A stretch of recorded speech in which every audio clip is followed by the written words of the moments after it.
sa tanang oras, sa tanang panahon, giday ug gisimba, gipasidunggan, gitaas ka sa among tibuok kinabuhi karong oras na Ginoo. Salamat kaayo sa imong pagkamaayo, Lord, sa imong gugma nga walay pagduwad-dubag. Wala kayo kami kanunay ng pasidunggan sa among tibuok kinabuhi kundi ikaw lamang, Yahweh Shaddai.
Adonai.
matibay na buhay espiritual ay nagsisimula sa relasyon sa ating Panginoong Hesus Kristo.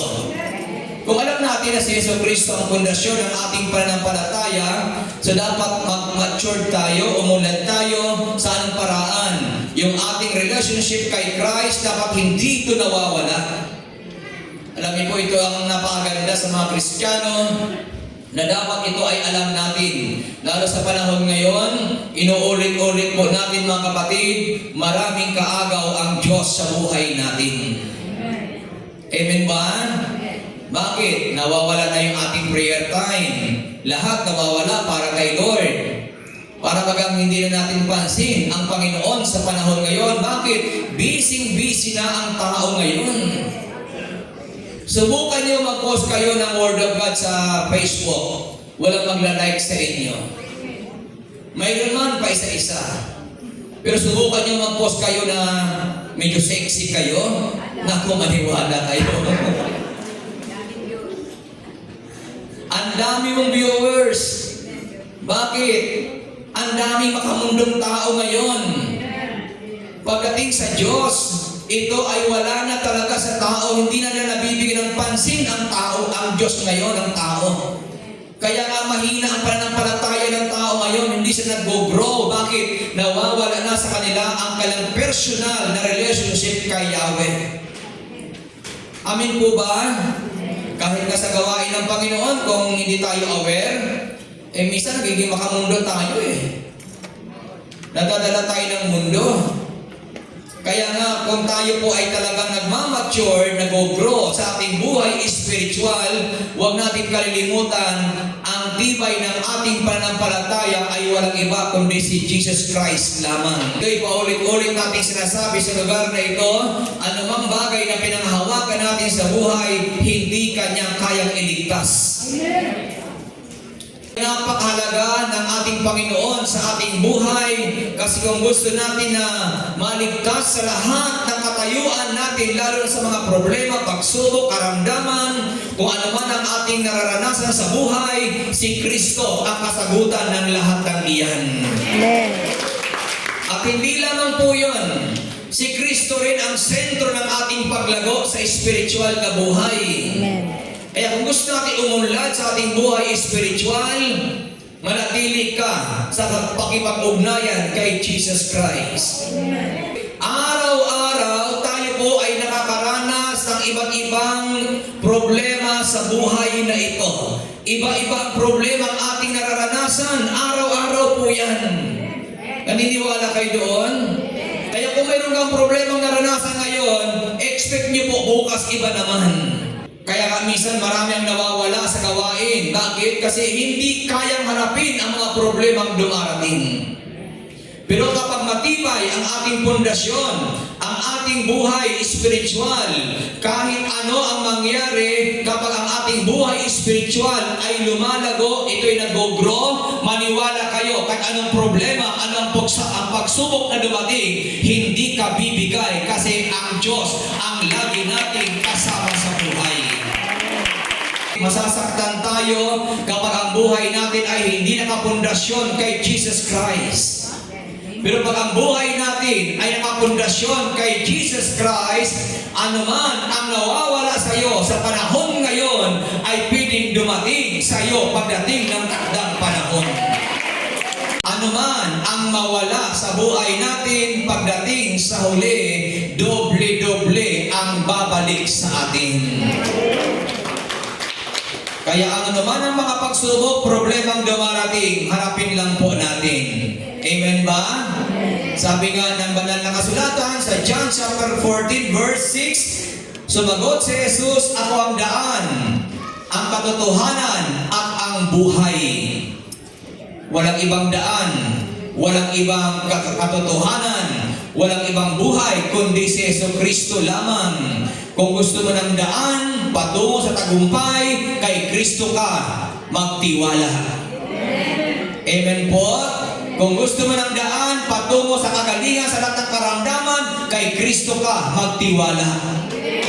Kung gusto mo ng daan, patungo sa tagumpay ng buhay, si Kristo ang daan ng tagumpay. ay gustong ipaunawa sa atin ng Bible na ang matibay na pundasyon ay itinatayo sa pamagitan ng salita ng Diyos. Kapag ang salita ng Diyos ay nasa atin, hindi ka bibigay, hindi ka magigiba. Bakit? Pinatitibay tayo ng salita ng Diyos na ating napapakinggan. Turuan tayo na mag-grow, mag-mature. Bakit? Kasi yan ang kailangan ng Kristiyano ngayon. Ang nais ng Panginoon, pagpalain ka sa hindi, babalik ka sa gawain ng Diyos. Kasi alam natin, hindi lang pagpapala ang ating hinahanap, kundi ang nais natin, patuloy tayo magkaroon ng malalim na ugnayan sa Diyos na ating pinaglilingkuran. Yun ang dulot ng salita ng Panginoon. Pakinabang sa pagtuturo ng katotohanan, sa pagsaway sa kamalian.